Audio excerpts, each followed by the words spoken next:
about 20, over 20 years ago now, about 1981, I went to work in Papua New Guinea. It was because of my sister, because she worked there with a company called Voluntary Overseas Service, and she just let me know. She let me know about this, the work that you could do there.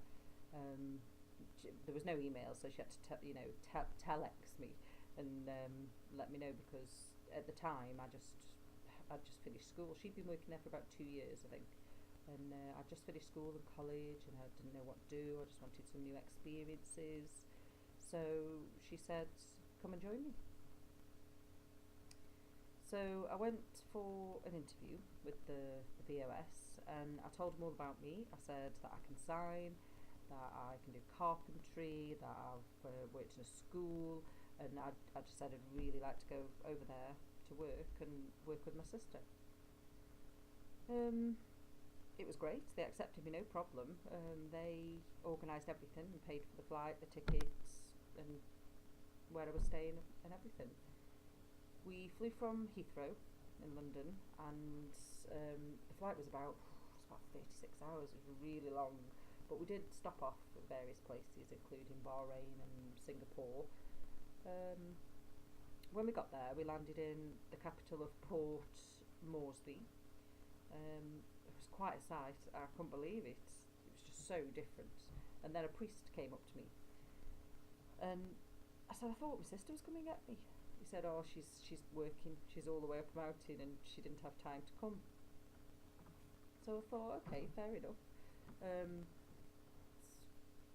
the people were great, though.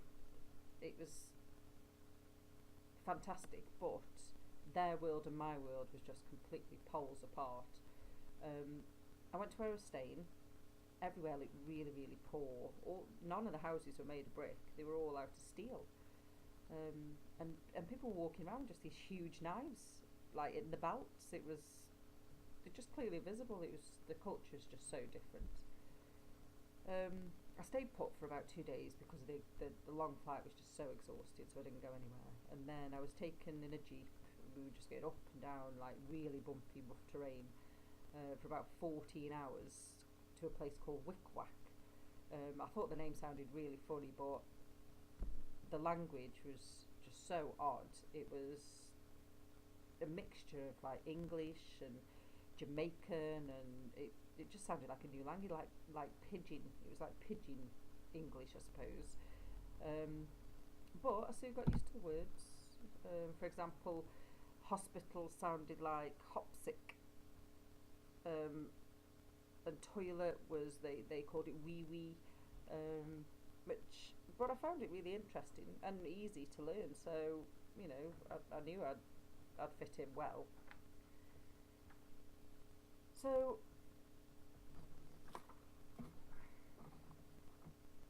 when I got there, I went to my sister's tent, and an Australian friend of hers was staying there, a woman called Sue, and we chatted for a bit, and I told her I'd arrived 2 days ago. When a man came in and he gave me a bed, he made it for me, which was really nice, but it was quite rough. But I thought I'll just have to put up with it, but to be honest, it was just such a relief to get rest because I was absolutely knackered. I woke up a bit later, and I thought I'll have a look around. So I went round down the village, and everybody kept staring at me because back then I had long, hair to about here. It was blonde. Obviously, it was dyed, of course, because I'm not blonde now. And all the young girls, kept looking at me and just going like this.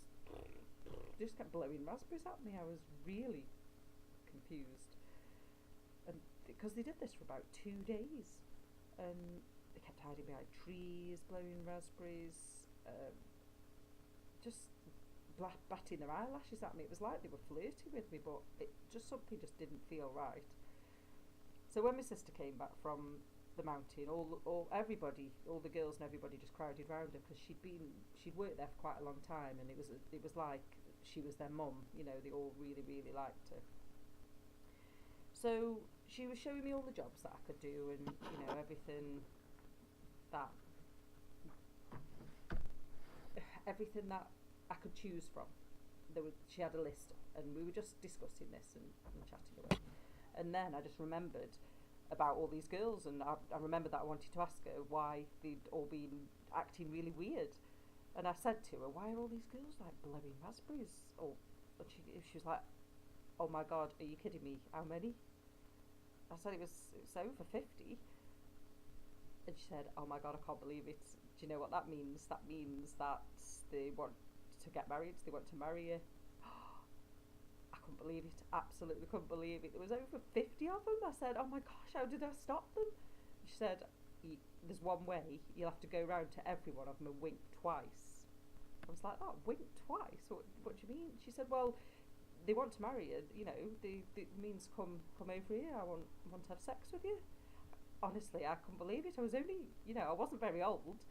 So for the next 2 days, all I did was went round to every single one of these girls and was just going, I could not believe it. It was so funny at the end.